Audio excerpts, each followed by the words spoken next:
What's up, YouTube? It's D.Thegreatest, and I'm coming at y'all with 3 Thanksgiving horror stories. My original plan was to do a horror story game, but I couldn't find one. I will be returning to my 2 original gameplays, most likely 2 days from now. I hope y'all have a great Thanksgiving. You might see this in the morning, you might see this at the night, the day of Thanksgiving. Should it upload in time? We'll see. That being said, be thankful for your people. Tell me what you're thankful for in the comments. I'm thankful for my people. I'm thankful for VRI. I'm thankful for all my subscribers currently and the new ones to come. That being said, let's get into the video. Thanksgiving used to be awesome. Imagine a cozy house, the smell of turkeys and pies filling each room. It was awesome. Like that. But when I was 16, something went down during Thanksgiving that still freaks me out. High school sucked that year, and not because of the academics. After some messy drama, I found myself in the outs. Getting picked on became part of the daily routine, so you can bet I was counting the days down to Thanksgiving. I needed a break, and I was desperate for some of Grandma's home-cooked comfort food and a pause from the high school horror show. As you can see, this is I was also hoping to catch up with my dad. He was always swamped, working late at his family law office. We barely talked, and I had stuff on my mind I needed to hash out with him. The homework and the bullying were just too much, and I needed my dad to help me figure things out. But that Thanksgiving, instead of the peace and quiet that I was hoping for, something happened that turned my safe haven into the setting of nightmares. We were at my grandma's house when all hell broke loose. Our family isn't huge or anything. It's just us. Me and my little sis, our parents, my aunt and uncle, a couple of cousins, and grandma. A nice small gathering. The guys, including me, were up to our usual pre-dinner mischief, sneaking bits of the turkey when we thought no one was looking. It was like this little tradition, a game almost. Mom hated it, always scolding us for ruining our appetites, but Grandma was a partner in crime, always slipping me an extra piece with a sly wink. We had just settled around the dining table, the room warm with the buzz of light conversation and the golden glow of the chandelier. Dad was in the middle of saying grace, a moment where time seemed to pause, where everything was perfect. That is, until a loud bang at the front door shattered the moment. Hey, yo, what the? Dad's prayer got cut off. He wrapped it up with a quick, "Amen." I guess he didn't want to leave God hanging. He and my uncle bolted to the living room window next to the front door to check out the commotion. A guy was outside, losing his mind, waving a baseball bat around like a madman. Come out, you coward! You think you can do this to me and get away with it? Where is she? I'd never seen Dad so pale. The room was so quiet you could hear a pin drop. Every one of us was holding our breath, waiting for what would happen next. Bang! Bang! The sharp, piercing noise of the bat against the front door echoed through the house again, each strike accompanied by the man's wild screams of frustration.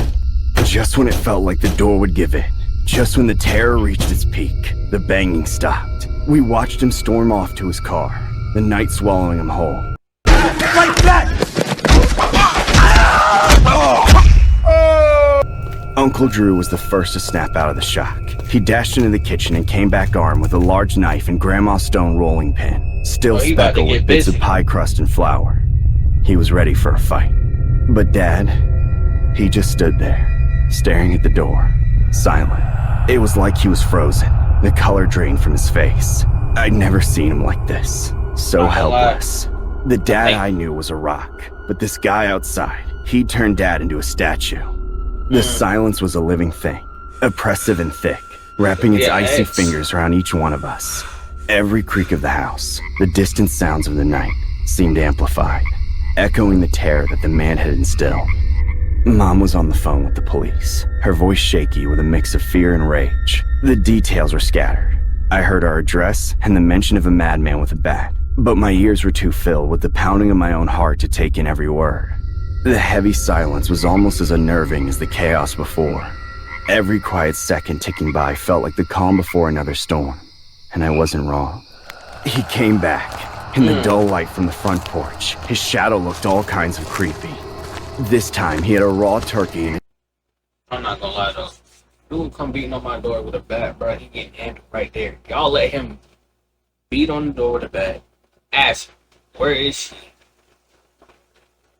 Then proceed to leave and come back with a raw turkey. Oh my goodness. I can't take it anymore. He probably would have caught a bully. A tinfoil tray. My skin crawled. There we were, inside, trying to hold on to some sense of normalcy. I can't tell if he's and scared or outside, he's happy. the That symbol like of our smile. family gathering was about to go up in flames. As he doused the turkey in oil and lighter fluid right there on the lawn, every cherished memory of past Thanksgivings felt like it was being tainted. He struck a match, and as the flames leaped up, casting wild, unpredictable shadows against Grandma's house, it felt like our safe, sacred family space was anything but. You think you can burn my life to the ground and get away with it? You're going to burn! The man's voice, twisted with rage, resonated with a haunting echo that would linger long after. As the sound of the tires screeching away faded, Dad and Uncle Drew bolted outside. Once again, beats on the door with the bat. Comes back with a raw turkey. Eats the cash and lighter, then light it and tell you you're gonna burn. And you let them pull off. Y'all wanna die. Like, how many bodies there? Just 1, 2, 3, 4, 5 bodies capable of handling one man. Nobody did nothing. And I don't think your boy was ready to fight like they said, because he should have Their jumped. faces a mix of shock and gutsiness, determined to put out the fire consuming the turkey. They smothered the flames with baking soda, killing the fire's dance. But the dark quiet of the night was a stark reminder. The peace we took for granted was broken, and the safe haven of Grandma's house was violated. He looked like he's The smiling. police I don't arrived, get it. and Dad recounted the night's horror, offering the haunting description of the man, his identity an unsettling revelation. The estranged husband of a woman whose divorce Dad was handling. The drive home was nothing like usual. Instead of the laughter and chatter, a heavy silence hung in the car. Not gonna lie, The whole vibe was just he don't look nothing like Our house them. didn't feel like the safe, cozy place it used to be. Every don't got room the was same filled with the echo eyebrows of that or guy's nothing. rage and the sight of the flames. I tossed and turned in bed, those horrific images playing on a loop in my head. Sleep was a battle. When it finally came, like that, it wasn't restful. Then, a light. A creepy, intense glow slipped through my blinds, jerking me out of my messed up dreams into something way worse. Flames were crawling up the front door of our house, and that same damn car from earlier was there, pulling away into the darkness. Wow. Fire! Wow. I yelled at the top of my lungs, rushing to my parents' room. We scrambled to my sister's room, then out the back, round the side, into the front yard. Dad tried to use the garden hose, but it was no use. The water practically turned to steam before it even hit the flames. My thing is, was Mom she dialed at the dinner? 911, her All of a voice sudden, the shaking. sister pulled up. It wasn't long before the fire trucks rolled up, sirens blaring, drowning out the crackling flames as they worked to get the fire under control. The police picked up the guy my dad identified. Turns out he was to be locked behind bars, where his crazed rage couldn't touch us. But Okay. even with him locked up, the terror of that night clung to us. Even now, sleep is fleeting. Often I'll wake up to this eerie glow outside my window. Every time, it's his face I see, twisted in a sickening smile amidst the flames. That's when I really wake up, drenched in sweat. Not to diss this man, but y'all could have really just dusted that boy off. 30 minutes of y'all just squabbling. Really ain't gonna be no squabble. Y'all gonna be jumping him. And it's a wrap. As simple as that. And none of that would happen. The terror just as real as that night.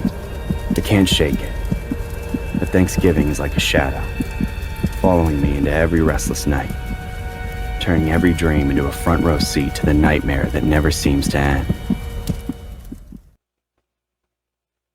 I went to Well, my my story grandparents' went- house for Thanksgiving last year. Hold on, bro. I'm not gonna lie. Story one. Throw the whole family away. I'm sorry, bro. Y'all trash. I'm sorry. I'm sorry. None of y'all have a confrontational bone in y'all body that y'all couldn't step up. That was unbearable. The first one was unbearable. That storyline hurt. It was a long-standing family tradition, but last year was different. My grandmother passed away just a month prior, and her favorite holiday was Thanksgiving. She was an grandma's excellent showing up. cook who collected hundreds of her own recipes, each of which she wrote down and passed on to her children. My mom, aunts, and uncles wanted to host Thanksgiving in Grandma's honor by following all her recipes. I was passing the time on my phone near the kitchen when I heard the first weird thing happen and poked my head in. My mom was trying to preheat the oven for the turkey, but the dial was acting up. Every time she tried to set it to 350, it would slowly turn back down to 325. She did this 10 times, and no matter where she set the dial, it found its way back to Step into Wix Studio, where creative freedom meets absolute efficiency. 325. That's when she checked the recipe again and realized she had made a mistake reading it. She thought the right temperature was 350, but Grandma specifically wrote down 325. My relatives chalked it up to the ghost of old Grandma watching over them and making sure they got all her recipes right. Later on, my aunt grabbed some oregano, but right before she started sprinkling it into the crock pot, the lid just popped off and all of it spilled onto the floor. A quick check of the recipe revealed that she was supposed to use thyme and not oregano. Grandma saved Thanksgiving once again. Alright, nah. 2 instances, bro. 2 instances. Y'all not questioning nothing yet? Alright. I'm gonna stop pausing, but... one point, my uncle was trying to peel potatoes with a knife for the mashed potatoes. Grandma didn't have a peeler. She did it the old-fashioned way, and my uncle just couldn't get it. The knife kept slipping right off, but it was razor sharp. Sensing a moment to show off, my stepfather told my mom's brother to step aside and let a real man take care of it. Within 10 seconds, my stepfather sliced his right finger open. It didn't take a genius to conclude that Grandma wanted the potato skins included in her mashed potatoes, and her ghost was making sure it happened. As for myself, I didn't believe any of it. I thought it was a nice game they were all playing to imagine their mother was still around while her passing was fresh. Eventually, however, I got bored and walked away to hang out with my stepsister for a bit before the food was ready. She was... Hold on, bro. Y'all see that, right? Y'all see that, right? They bless you. That can only mean one thing. I'm gonna leave it up to y'all. Y'all know what I'm talking about. It was the only good thing that came out of my mom and dad getting divorced. I never had siblings before until a few years ago when my mom remarried. I didn't... The only good thing. You ain't looking at her like your sibling, boy. Get nasty. care for my stepdad, but my mom was happy that both their children were getting along like family. I was just glad that I finally like family. Had a good friend like her. During the feast, the disturbances kept happening. The lights flickered, a chair moved without anyone touching it, somebody claimed to feel a presence, but by that point it was clear that these were made up by my relatives to keep the bit going. After a while, it felt like the ghost of Grandma gag had run its course, and soon after, the feast was over. Then, the only thing to do was hang out with the family, but honestly, I couldn't wait for everyone to go to bed. When night finally fell, I was stuffed into a small guest bedroom with all my male cousins. I waited a couple of hours, then snuck out and met my stepsister in the laundry room of the basement. Once we locked the door, we could finally be together. What'd I say? What did I say?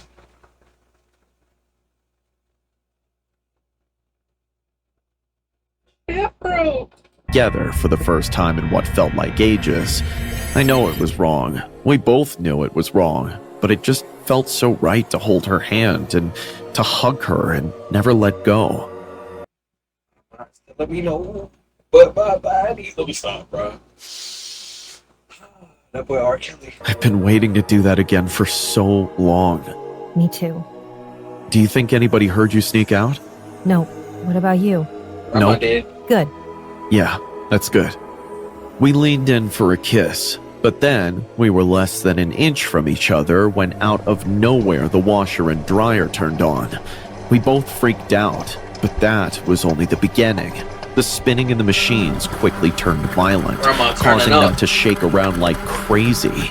Seconds later, the dryer burst into flames right before our eyes. I tried to look for a fire extinguisher or something to put out the fire, but I couldn't find anything. When I looked back, the inferno was already shooting up to the ceiling and scorching it. By then, it became obvious that it was time to go. We ran to the door and unlocked it, but when I tried to open it, I couldn't. It was stuck somehow. My stepsister couldn't get it open either. It was like another invisible lock had been thrown on the other side. Our last resort was to bang on the door and call for help, screaming and begging for someone to wake up and save us. But the fire was growing fast. Before long, the room was filling up with black smoke, suffocating us. We collapsed to the ground to escape it and kept screaming and banging on the door. The heat was immense. The smoke just got thicker and thicker until I passed out. The last sensation I felt was my body burning. I woke up in a stretcher with an oxygen mask on my face, being wheeled away from the house, which was now engulfed in flames. My stepfather was walking next to me. He was burned, but not as bad as I was. He told me he was the one who found us in the basement and pulled us out moments before it was too late. Why are you Then, angry? he told me my grandfather didn't make it out in time. Although, that didn't seem to be the reason he looked so mad at me. Listen to me. I know you didn't start that fire, but I also know it's not a mystery why you two were down there. The whole family knows now. I hope you're ready for that. You should know better than to sin in your grandmother's house when you know she's watching. Once I got out of the hospital, nothing was the same with my family. That's crazy. Our family's Thanksgiving celebrations have always been warm and friendly occasions. The aroma of a perfectly roasted turkey permeated the room as we huddled around the table, telling jokes and laughing. However, this year was different, adding a sinister twist to our beloved Breathing like that, bro. Kick him out. Kick him out. Go home, bro. You can't stay here. tradition that still gives me chills. Like any other holiday, we had made the usual preparations. My mom spent hours carefully seasoning and basting the turkey. My dad made his renowned mashed potatoes, and my sister and I carefully set the table. Even my brother John joined in, albeit with an uncharacteristically eerie enthusiasm. My family and I smiled and gave each other appreciative looks as we gathered around the lovely table. John, the family oddball, was well known for his eccentricities, but today he seemed especially off, his eyes darting about the room, and a sinister smile played across his lips, as though he was hiding something too delicious to keep hidden. I had to fold your boy. He moving weird. I don't like that. I attempted to relieve the tension by asking, "John, what's so funny?" I shivered in response to his laugh. "Oh, well, you'll find out soon enough." Shut your He said.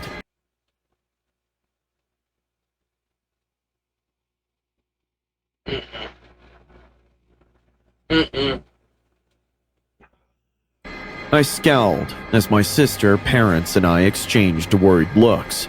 Beyond John's peculiar behavior, there was something wrong. I couldn't help but think that he might be pulling another one of his notorious practical jokes. The aroma of the golden brown skin and savory spices filled the room as my mom started to carve the turkey. My stomach grumbled in anticipation of the moment we had all been waiting for. But as soon as My stomach flipping already. I don't know what he did to the turkey, but I already assumed it was going to be the food.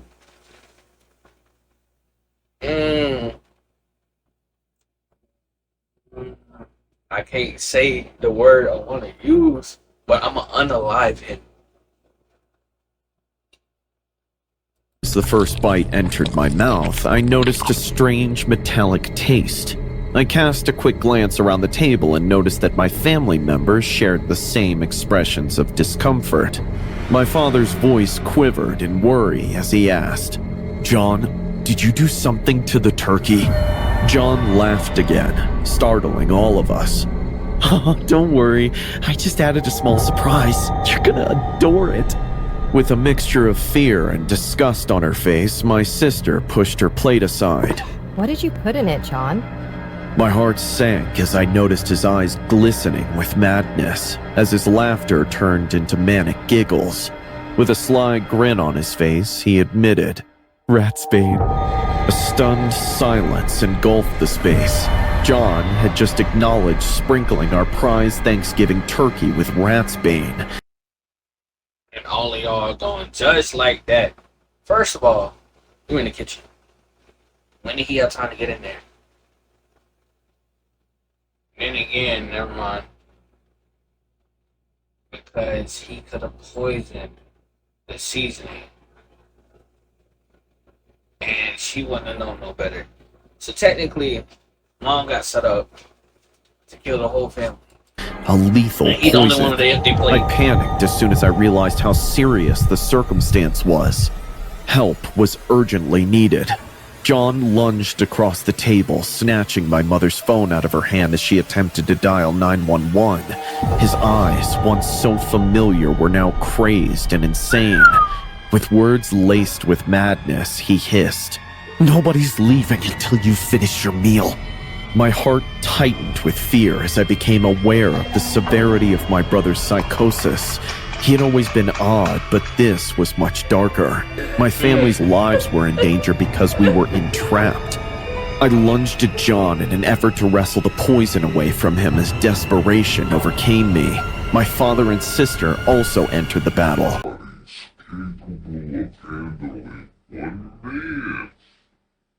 But John's strength seemed out of the ordinary.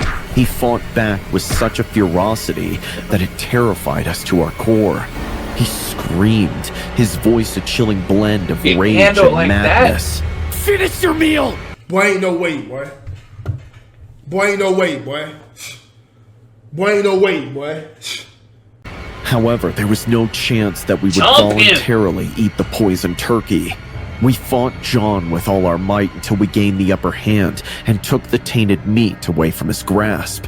During the ensuing chaos, I called 911 and explained the situation in a shaken voice.